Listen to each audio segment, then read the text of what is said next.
dwiba honam ani keka ene honam ani yarewa ahodo nyina ebi enti wo pɛ samena ɛda nso efi samena ahodo nyina mu na we ɛda owede so a ɛkɔmoton kamade a ene na Klaban essential soup onfa endrobia emfrafra ya ɛbɛhaw owede no na mmom no ɛnam ɔbaade ensa no a ɛyɛ natural ɛna ɔde ayɛ sɛ wo pɛ samena ɛbɛma ahotoso na upia obia nse ampa wapie dia ene na Klaban essential soup Klaban essential soup ɔse samena ɛma wo honam ani ɛyɛ den na ma ahotoso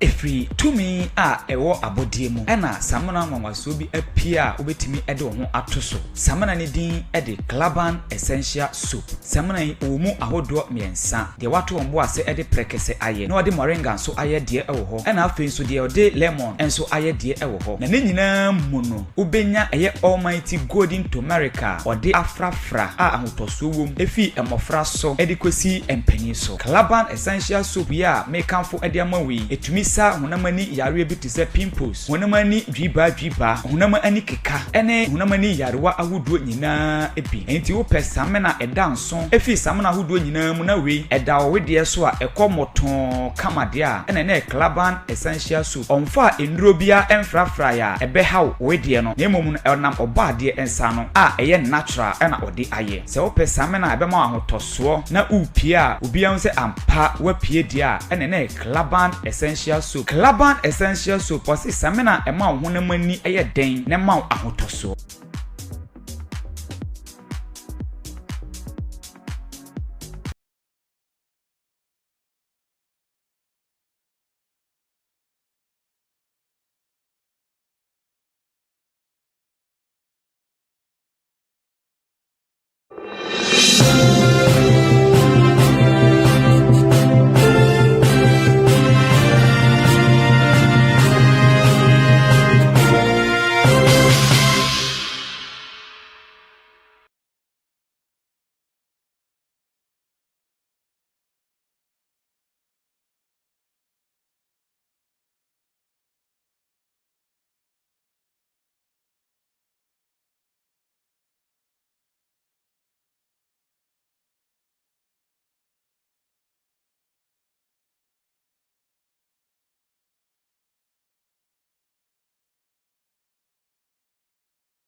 no etamne doso so yabo ne tofa de di se fata ese mote na mohwe na mo hu bi no ene yede ba beso mo enne anwumre yi se Tevah no sia Kaseabo me se Kaseabo etwa no e Tevah television so a obenya bi ahwe e Facebook Tevah media YouTube Tevah media so na TikTok Tevah media official onya Kaseabo bi na o hwe a ye be sere se be like o be share na afofo so anya bi ahwe Kaseabo yi ensama edimu akotinu ebi ene se na ana Supreme Court edi nsam bi betu dwa wo kirem se se no o amanyokwa odo nyina obi bia akoto aba enka na komu yi eye nipa kakra bi omna ye atu ahene ene asi ahene so Supreme Court se saa nneoma no omunjai eno ama enkrofo kasa wo mamu pa yebebo mu enchiremu sa enso ana yebeko akopiemu ewo eye chese anti-human trafficking unit ewo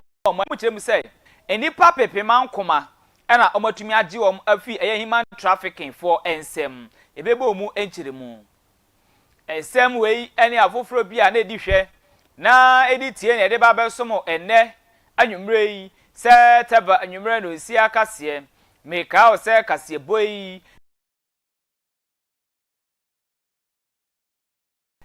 Extra camp o achim anyina sin old Tafo Junction apoema ntemu City sebrai na ebebo mpai oha okodanda dadwene amane bi eda osono fuani ekiremu City bra camp akache na ekobo empire okiremu se eho no bepie mo wa onton pa abaka de bia de omye empire bokoro gen enuti tutumrikai ne kopie mo City na onso ekobo empire 0247 701364 0249 171187 Afenson Arc Media Institute ebutu nkran ka so akwantempo ne so omso se brai na beje ntete efa eye ensentwe adwuma ho ade bia apesa oti usua na wonu fa ensentwe adwuma ho no Arc Media se oba omo ebetete o kama puso ma ne mpanifo anje wo so 0200491565 and afi 0543480299 the crack on a Calaban essential product.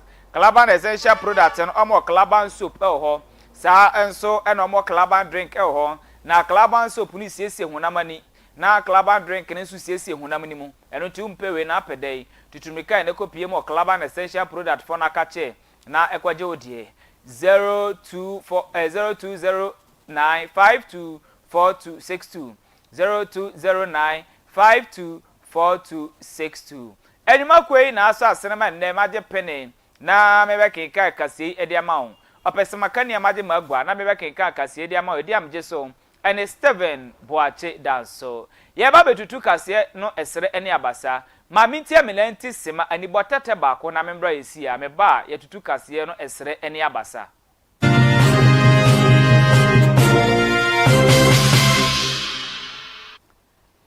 Mayama obi bia akwa babie mai Enfambra Tevah television so afeji wagwa pe akonya papa bi tena so na me so menje mebre na menyi nsem no baako petim enfamao me hye Kaseabo no ase me se Kaseabo no ase dia na me hye ase afi eye akuapem north eye mrahye bedwani eye akuapem north mrahye bedwani eye wura eye Samuel awuku ono na kire mu se Ghana ha enfom so kese pa ye ewo oman mu a efi so ade odomakoma bo ade ya yenye bi da ewo Ghana ha ese eto aba no Ghana fo nyina akoto santene no mkoto aba edema echi ya manyekuo metire NDC amanyekuo no yewura Samia wuku kire mu se abra yeto aba ma NDC afimpi mienu ene eye aduonu nan mu pe no hu se Ghana fo ayemfomso na wo kire mu se ebia na Ghana fo ahyase ya no kire mu se ne de obi ntumi nka na adwen free speech untumi nka bi kabi wa min kabi ne se ne nyina atonsom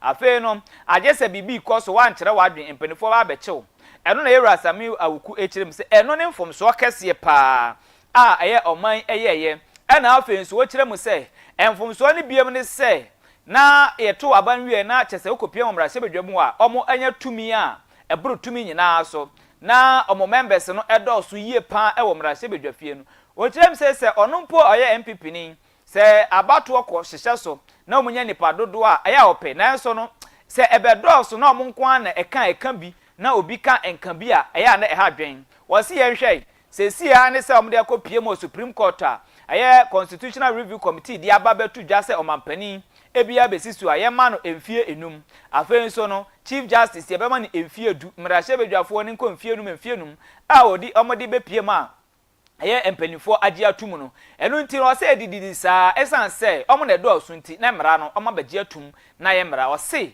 enu ne mfomso kese pa Ghana fo aye ese omo ato aba ama NDC abanyokuo no no manya nipa dodo ewo mrahye bedwafie yenkwa ne nkwatie nsema yewura Samia oku editu dwa no ebi. The biggest mistake that for me we made in 2024 was giving the NDC a supermajority. I won't wish even that for the MPP in the next general election. Any party that wins the general elections, I would prefer that at least let the Ghanaian people give them a good majority to rule. But don't give them an overwhelming majority where there's so much culture of impunity. They target even an establishment, deals with it. I mean, look at the way a certain Chief Justice was removed, with absolutely no regard for even the processes. So I worry. And well, unfortunately, it's a democracy. In this day and age, you cannot topple a government with guns because we've moved on from the military era. But if it's a democracy, my advice will be that any future elections for a government or an administration, be it NPP or any other party, don't give that party a 2/3 majority that they can even temper with the spirit and letter of the Constitution as well. Today, you have state institutions and occupants of very sensitive positions within the state security and investigative body architecture. They post bill bonds that sometimes you don't even know whether to go for the sea or go for the airport. And all these things is clearly an affront to the administration of justice. If you don't take care, you are weaponizing bail conditions, because when you take it to court as well, they are clear and fortified in their belief that they will be able to bamboozle their way through. And that for me is worrying. And then as a member of parliament, sometimes you sit in the chamber. You sit in the chamber and you hear some of the things going on. Some of the government can even bring a any sama era sami ku ono ena ye mra shebedwani a wo ye akuapem no abaton pese so ono anso na nkane na okopiem o National Lottery Authority a ono ana na etibere kese boss ana oda anon ye nto Kaseabo ne so de ani ye konsem fufurum e won sem fufurum no abapani John Dramani Mahama eye bole bambo de hekronkron obefuru banwa no Some of the 24-hour economy operation 133, 1 job, 3 shift, 3 people. Na ye to abano man bedi eye abanwa no suwie ye no. E say ne de do de aba eye 24-hour economy. Eye market. Na omu sisi. Omu dwadwansa aseso fele a okopie mu asen manso across a omu saka omu de national cake. Okopie mu onkokwa omu saka omu de. Na eno ne ye bekọ kopie mu asante mantemu. Yebeko kopie mo insuta na empanyifo akọ insuta hema ho ekose ne se oba hema we die wo yo ba tampai yebesere ose pasase eye edwadada na emanfo wo so no yemedwiri nyina ngu na 24-hour economy market no yensi bi ma fama amanfo oba hema ase ye no ane se na mbeni oba hema kire mu se won pene nne empene okina ono na kuroni ne dia wo kire mu se enipa na ewo dwani mu na nkasa sesi an mo nya nkire baabi amode na ekọ modo mu nyina ekogu na sesi na mu bedwiri dwa no ehin na omonkonko di dwa ehin na omonkoton ade enunti se wo pene so nne epene so kina akra na nkanye ono a enti oba ahima owo insutas kire mu se 24-hour economy impenifo mpe baabi foforo enfanko insuta pa de lalai onjintum yenko pie mo insuta ni yetie ensem oba ahima ede tu edwa de ma won ma ko dwa no wi mi anche won mo se we fa no enko do ton ba ide do ton ma ko do wo table won ko we ba we ton obi timi ton so ya wara kura ni oditi na mo se bu gugai mi ye shita ma hime nana wada wo ma ya be fa wa ko aha ni esi gwa ma wo mi se me da mo se wusi wi a enkora so babu mama ne a wo table do betu akọ na say wo mo ntrafi ho ne be ma wo mo aduane di eno dia me ne wo mo nya adwen me anam ka me asi aduane suta man ma so wo bu si wie dia na de wo table do wo bibia de oton chin de oton mako de oton nam no obi akọ bia na ane me abeka bia fa na de ko ba bi de betu agya no fofo so obi akọtọ ba obi akọtọ bro obi akọtọ mako obi akọtọ wo na so ma won mo yi koi aso fa so enti me ni de o kan me ni nya adwen ka so american mo ko ye ya wara bu te mo bia na se do aduwa sta ma hima otoso mienu na ye de wase onu kam sa woduro ma ka ba kampa se be kuma be ku da wani mu akuppa ma wo ma ye de wase mi nsa wo yo kase won tre wa shina na mi pejawo mani nyina dia na obepene so na edwa wo sesi a to mu bedwira gu na om dia 24-hour economy market dia ono oba ahema da bi dia mpenifo ka no dia ono mo nya adwen ene om kopa asase foforo omu si wie na ema na beko ho dia ene oni obia eni pro ene wo manya blem ye toa Kaseabo no esoe ye toa Kaseabo no so dia yenko pie mu ewo Narcotics Control Commission for akache ene Narcotics Control Commission akọ mu tachiman eye inhia so akọ di dwuma bi na eye tachiman omu kopie mu no omunyante ese ehɔ brono bi ehɔ a aye frɛ se eye enquire so ehɔ no enubɔ ne ton chest adwuma nkrofo edi wɔ hɔ no ese wani ensa wo ka kyerɛ eno na narcotics control commission for ena afi nso no eye anti drugs operation team di mirika de ekopie mo tachiman ene eye bunu east region kopie mu yi hwehwehwehwe mpotem asem ni ukasan enipa mako ensia abankaba eguamnsa ni nyina ne so kopie mu wo no nya narcotics drugs bi enhaban bi a ono esusu se eye ahaban nyansafo yen wi anase India hems bi nya bi afi enubone awodo onkolos nya bi red tramadol chese enruro no de na esewani ensa o ka kire yenko piem narcotics control commission for akache na yenko tie enchiremu a mo boy no bi emra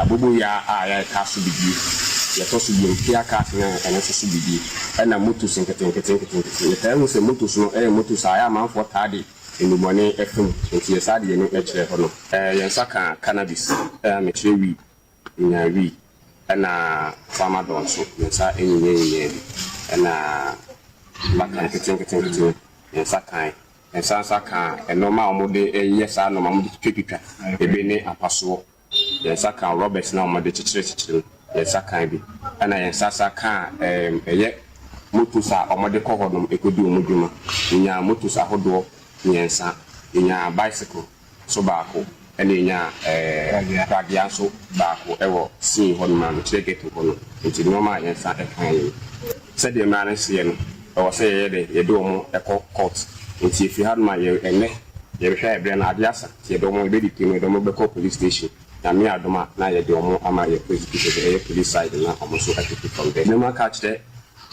tetima amai ene youth titi say nubone no aye doso wo tetima yes ye dwumadi aye operations ne de ye de ne say ye nkosesa omo nti so wona wa ye wa de say obekoso a di nubone abo ho dawru adi ho sensem bi ye de aye ready say yes ye no betna okurum hanom obi a wodi nubone ho bia obi a woton wona wotumi ko radio so no ka wi ho sensem wona wotade ye famu wey ani narcotics control commission panifo kopie mu a otachima ne mpatemo ede etu edwai yantoa kasia ne so empanyifo aye amamra ane amane edi dwuma bia chese na in short friends blue day na enu no atitiru atwotwo wuro anintiri ne akantene ene kopie mu obi Ghana ye CID boss ya ma Melinda enso ekopie mu obi afenso no empanifo awodo efi amama ho so bebre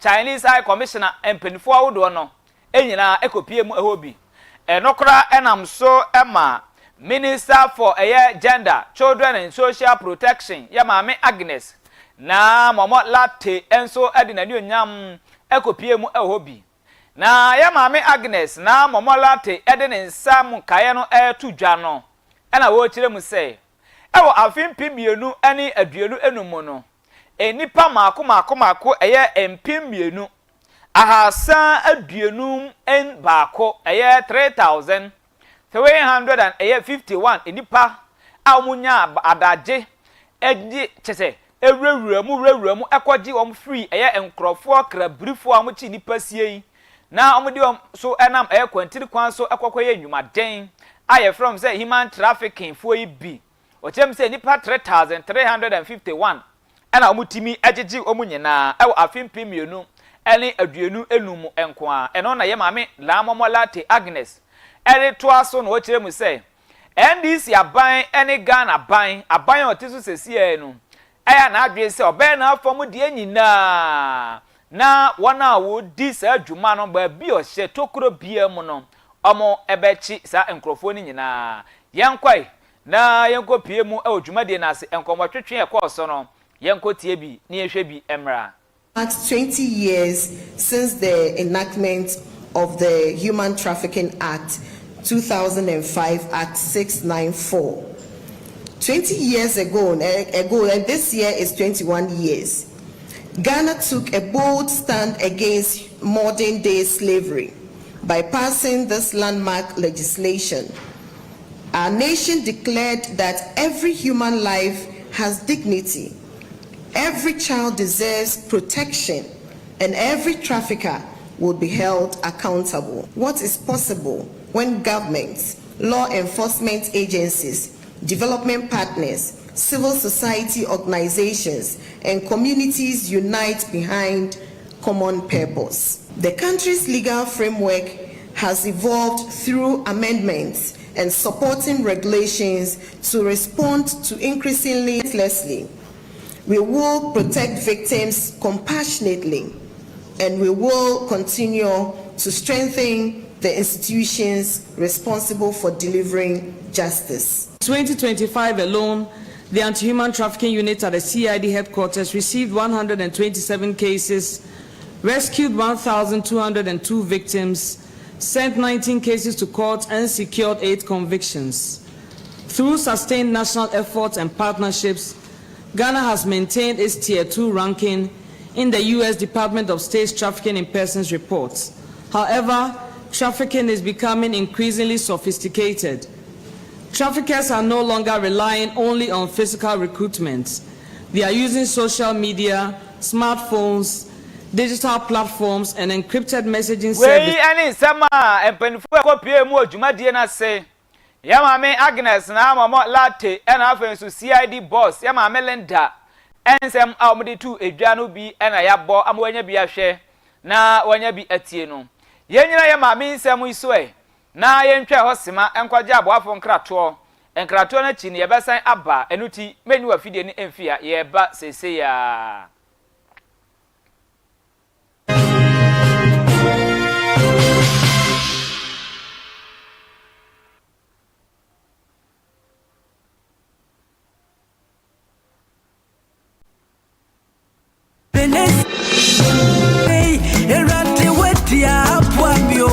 Hello, Ghana for Ankrenkren, Enyumakuo, schools, companies, and sorry, and this year more manone. Amo pese mu besimu dan ewo fie, nanso ayamo dajen. Wodi sika mo bi, wadi usika no. Kawakuma tu yeme. Abidev Building and Construction Company. Abidev Abba se besi udane dia mawo. Efi ashasie ediko yo. Amu amazing for enim day anya miso wo mumu ambesi udane dia mawo. A carpenter for plumbers, tilers, painters, mechire dia na makade fa udane nyina fa kodan. Abidev no munsi ensiese udane kama emfama ho. Omanu mu bo no nso de eye moderate, affordable, na kire se edafon boko. Wamu san wa butro. Udane no pese wusina ya udagin no. Wamema free consultation. Ubehu Abidev Building and Construction Company Krabata Kasiano. Awa and Sawam Awa Poye Mantemu. From our Hamaiso 0547 305 247. And I say 050 996 7202. Abidev Building and Construction Company. Ubabano now dana ya ready.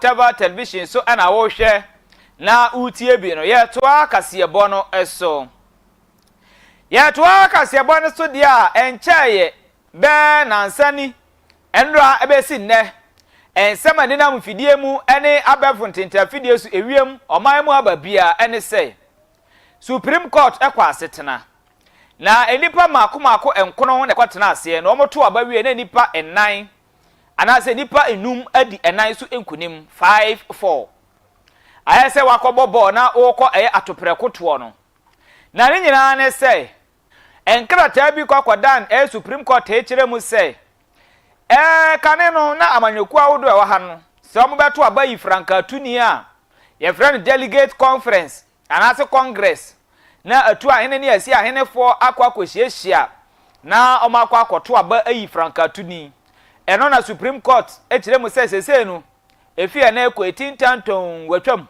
eno nti obi biara amanyokuo bia wo man mu so ye MPP ye NDC ye CPP UP ye movement for change base movement party awodo ni nyina sesei no eba se mo kwa kotu anase mo ko ifranka tuni a obi biara wa ye party ba obi biara party ba okita card bia mo ma ne kwan na ono nso enko ka na asem na de ope no onkoto abama no eno na sa nsem we betu dwa no aye buya enenam mfidie nim aye bomfrete ewo man mu ama okopie mo mrahye bedwafi a mrahye bedwafo no ebubu ache ebi mu kire se eye papa ebi mu so kire se ebe ha dwen yempie mo mrahye bedwafi ai na yentie mrahye bedwafo ni bi omo so anu di nsem a omre tu edwa.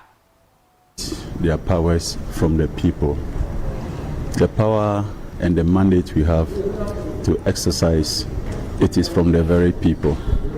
So, in much as most of us who are direct beneficiaries of the vote of the people will say that, look, it's much easier dealing with smaller size than bigger size. I think that if we cultivate this subculture of ensuring that everyone who matters, those we exercise powers on their behalf, must partake in the democratic architecture. It will, in the long run, in my opinion, lessen the rate of perception of corruption and then the feeling that the one with the deepest pocket wins the day. I think that as politicians, if we do not have anything to hide, and indeed, if we do our work diligently, the people, no matter the influence of money from others, it's a victory for the. Yakaya 2024. Yes, MPP for the one and Twaba. And then my Yako position. And Yama Bebri Kahunti and MPP for Nankotwaba. Yay Michael O'Quay committee at Tiano. The PM will say delegate system kahun. Say and Crawford Ejisica Cassiania, they do one more. Mombetwaba, Omsomomba. Me, Yaya campaign, me could be okay, me Metwaba. Ejino said, Neno, ye baby, I'm not party for you now to be a. Bejidi say, Sir, Adianwa, a man for Phyllis say, ye yo mefim, the monka will be a befio. Na Obia who say, and the Nani a Kotwaba. But you see, Obey the who party for Ankasa. Because your system, Nanka delegates are only a party officers. You way any Sama Mrashebeja for any B. Eddie Tuja and Utina Uko Piamo Mrashebeja for Emo Apai Mumielu say, Ta ABC at Tiasia, a kama. ABC say not, a chaye cra. Eno ene ye abobi amawahwe na wanya bi atie no yantoa Kaseabo ne so e was ansem ya mu no ena eye minister for a local government chieftaincy and religious affairs metere oswafo a ohwe eye nkuro nketua amamuom afi ahensem ene ensori so yewura Ibrahim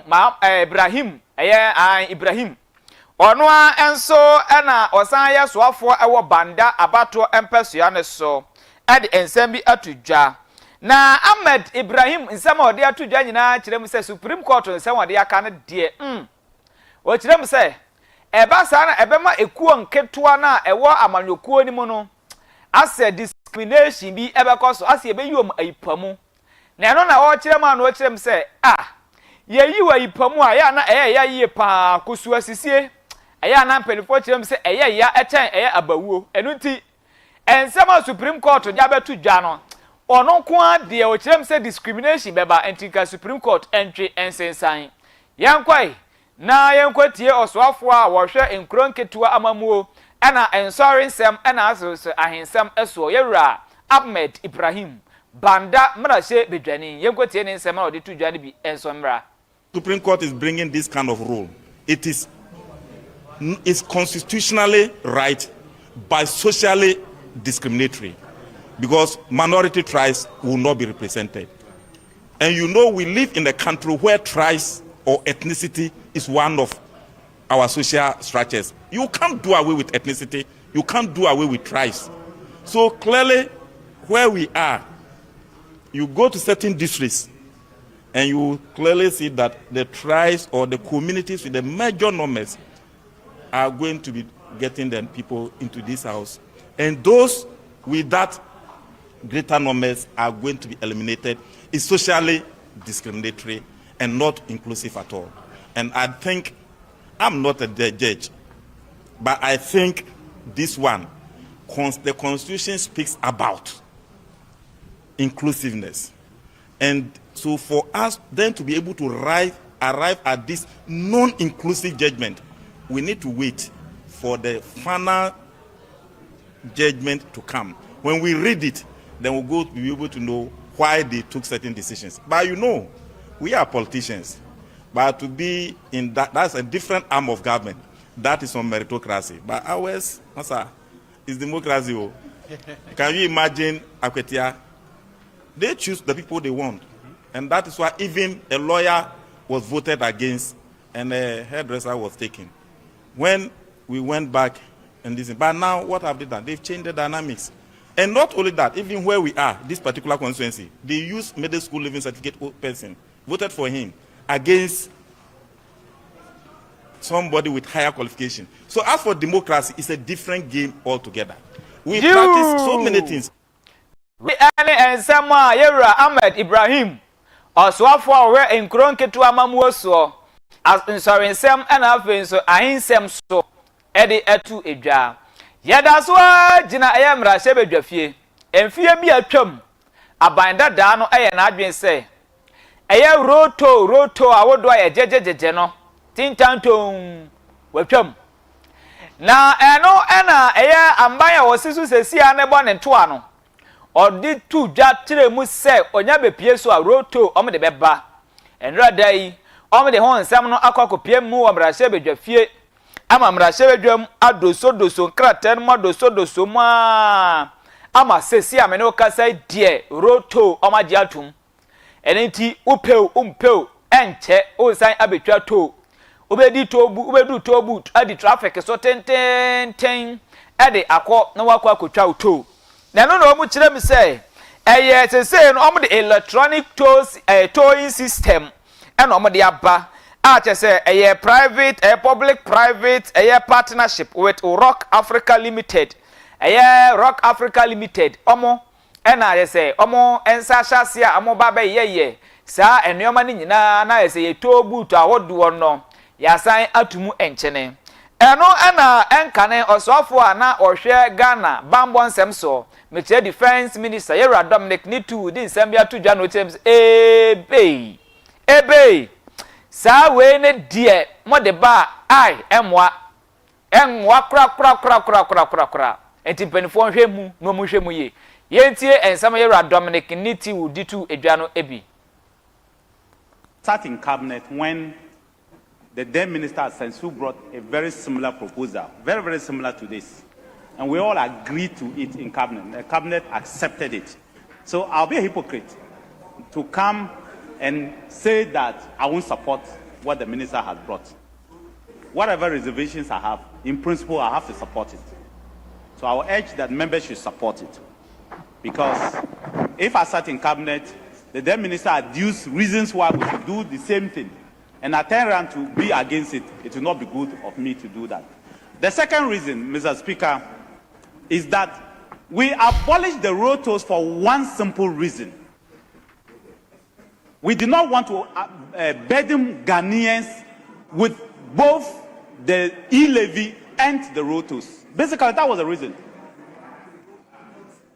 When we sat in cabinet and the road tolls came, the e-levy came, we knew that it would bring some bit of burden to Ghanaians. So we didn't want to have the situation. So we looked at it and said, which is the best thing to do to at least cushion Ghanaians? And we said at that time that there were a lot of queues, Mr. Speaker, at the road tolls, the intersections where we have the tolls. And people were spending hours upon hours. And if you calculate the amount of fuel, the amount of money they were using to buy fuel just at that place, we felt that it would be a burden. Because we calculated that we could get as much money, as much as 10 billion cedis then on the e-levy. And when we looked at the road tolls, we realized that the easiest way was to remove the road tolls that was giving us less than 100 million. And it was an inconvenience to Ghanaians. That's why we took it off. But we all know what has happened to the e-levy. I don't want to go back to the history.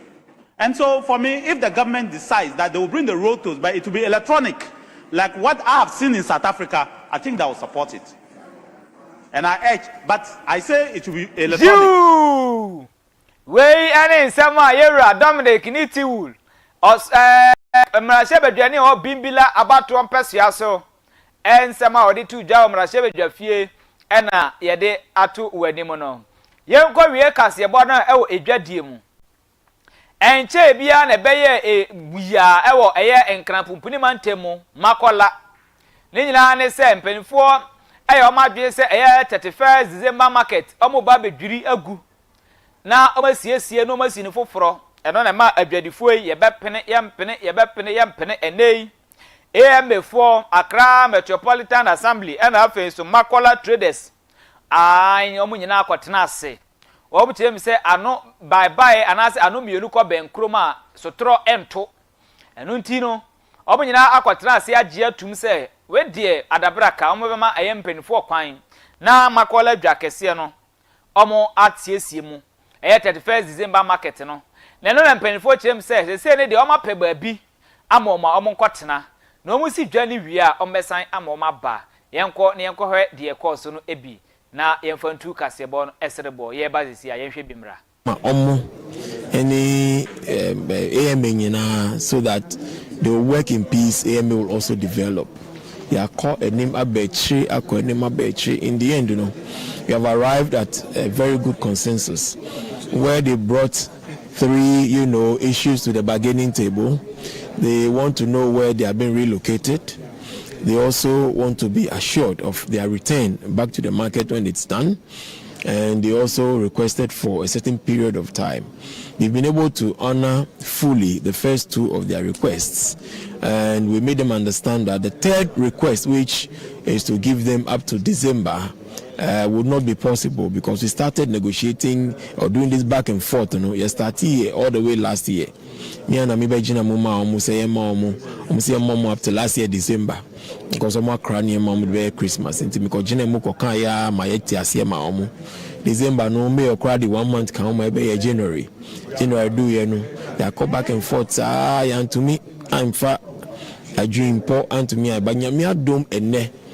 Yeah, to me, I agree. Until 1 month now, I'm almost see those who are prepared to move now. We are also moving into Rollins Park. We'll prepare the sheds and what have you. Now, quickly now, so within the month, those who will be ready now will start moving them until the month ends. Yeah, by little. AMA, Equasia, 31 December market, Makola, and Baba Omko to Yeno, and on Mabomu Enchimuno. Yenina Sansemu Westway. Na yamfa kasia no nyina embra na wie kasia no ensem edi mu akote no ebe ene se Supreme Court nsama ode ba tu dwa ekire mu se delegate system a ye di frankatuni ni yentwam na obi anto aba ni bi no amaga na agi se buya mra shebedwefo no bi kire se omta ya kire ebi mu sisi omonje ntum ye bo mu enkire mu sa enso na empanifo ene adwadifo 31 December market Makola akotena ase eno nso ebo mu enchiremu ensam we ni afoforo pia na edihwe na editie ensam ne dawson na nso de edisafa tase wutie ene yabo ne tofa na yede ababesom na nwumre yi se Tevah Anadwo Kaseabo yi Kaseabo enwuma ko esa asem yede bra no Ark City Prayer Camp achima nyina sin Ark Media Institute, Red Top in Krankaso Quantimpone so, Calaban Essential Soap and Calaban Essential Drink. Aja Obana on Cronkron Makui, Omana Asa Cinema Kaseabo, Eba Wakwaimu. As it appears here, and Comaka Chill to bring for Ma Mebwatma, Susanna Mensa, aka Betoffin, Captain Dabuga, so far Branoma, Offensive Safo Addison, Obi Biara or share me Otiemi, as the Damu Pim as you do, Enko and Famau. Me ameje penny back in kan kazie di ma so me din ameje so ene Steven Buache danso ena efiada enti ento se ye be san hia bi me de hwe ho so ye na da foforo me nu sa hyiam na ye de kasebo ba wanya kwan no ahwe na watie bi makrawo ba bye.